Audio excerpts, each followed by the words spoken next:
ဘူးလေဘာသာလက်ဖက်ရင်းစားမလားဆက်ပြီးမှာခိုင်းမယ်ကောင်းလိုက်တော့ ဘာသာလက်ဖက်ရင် ဘာသာလက်ဖက်ရင်းဆက်တတ်တယ် စားမယ်လေးဖမော very good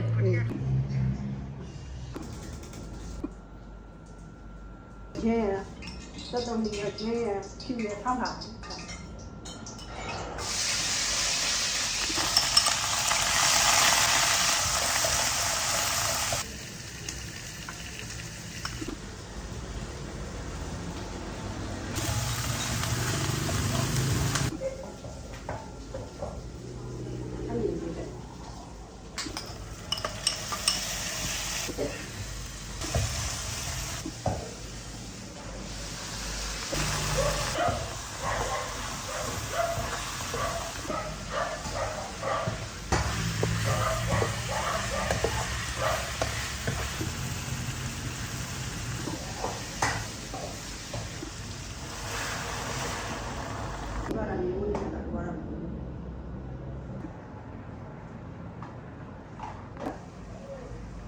ဘာဖြစ်လဲချက်ရဲမလဲဒီကတေးကနှစ်ခါလာရတယ်ဒီလိုလေးအလေးလည်းနည်းနည်းခက်ဘာဖြစ်လဲခက်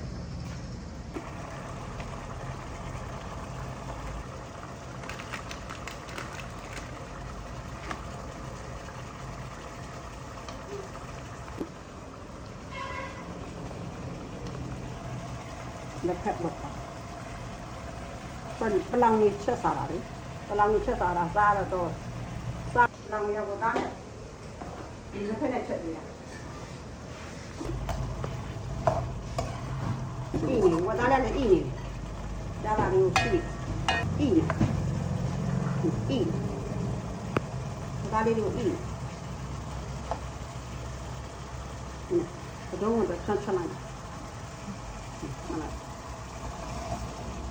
ဒီနေ့သားလို့ရတယ်ဟုတ်ကိုကြိုင်နော်